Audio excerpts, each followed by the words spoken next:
Is anybody talking about the port 2024 strike that is about to happen? All of our imported goods that's coming from different countries, y'all, a strike. All of this Diddy news is going on, but are we talking about this now? Some people said it was a distraction, but now I'm like, oh my goodness. All right, so listen up.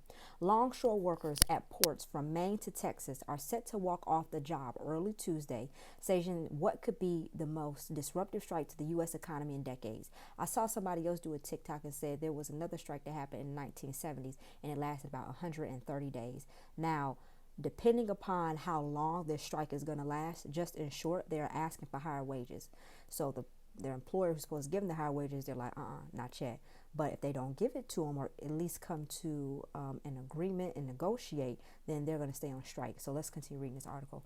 The strike could stop the flow of a wide variety of goods over the docks of almost all the cargo ports on the East Coast and Gulf Coast. Everything from bananas to European wine and liquor, along with clothing, toys, household goods, and European autos. Also affected could be parts needed to keep U.S. factories operating and American workers in those plants on the job. I did see another research. I just want to let y'all know. I am a journalist at heart, so I do have a background in journalism. And they were talking about if you need your car to have some maintenance done to it, because I know we're headed towards the end of the year where a lot of people, they need to go get like the different certifications, make sure your engine light is off. Go ahead and go now. On one side of the negotiations is the United States Maritime Alliance, which uses the acronym USMX. It represents the major shipping lines, all of which are foreign owned, as well as terminal operators and port authorities. It is facing a strike threat by the International Longshoremen's Association, which represents 85 members overall. So you are potentially saying 85,000 members could potentially go on strike. And if you see up here the different states that are affected, we'll just talk about like the cities: Boston, New York, Baltimore, Hampton Roads, Wellington, Charleston, Savannah, Jacksonville, and you see the other ones, and then in Texas. While the union says there are about 50,000 members covered by the contract, the USMX puts the number of jobs at the port closer to 25,000, which not enough jobs for all workers in the union to work every day. But if those union members walk out, as it widely expected, the strike will shut down 36 locations at 14 authorities along the East Coast and Gulf Coast. Depending on duration, a strike could mean shortages of consumer and industrial goods, possibly driving up prices again. Now, a lot of people, they joke about inflation. Oh, eggs cost like $4 or $5. But this could be serious, especially with holidays coming around the corner. You got Thanksgiving, Christmas, Black Friday. This could affect a lot of people.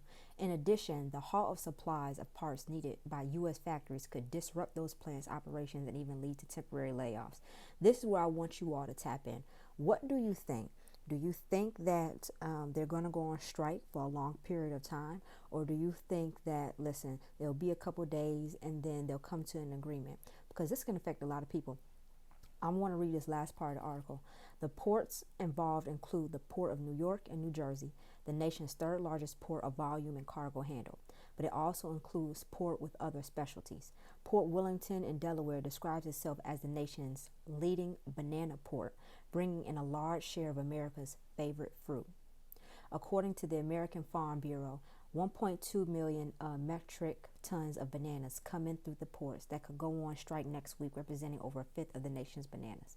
And then, of course, we know that vitamin-wise, that is potassium. So a lot of people who need that, that's something to watch out for. So nearly 90% of imported cherries, 82% of hot peppers, and 80% of imported chocolate come through containers offloaded at these ports, according to the Farm Bureau.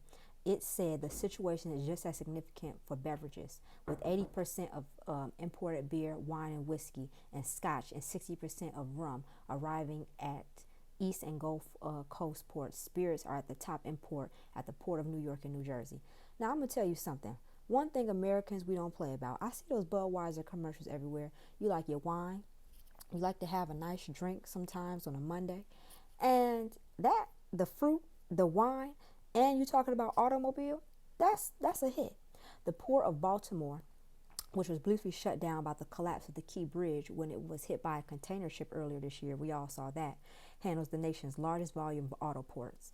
Further down the coast, the port of Charleston handles outgoing shipments of SUVs made at BMW's factory in South Carolina, which exports more vehicles overseas than any other U.S. factories. Again, I want to share this for information purposes. Me telling you what is being imported into these different ports can give you an idea on what you need to stock up on.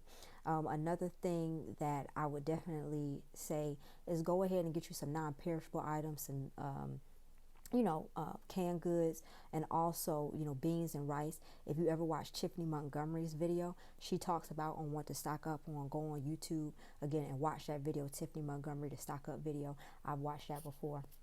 But if they don't come into an agreement on paying these workers more money, then this could essentially affect us for a long period of time. So, yeah. So if you have any more questions, please just let me know, and then you can drop all your comments below.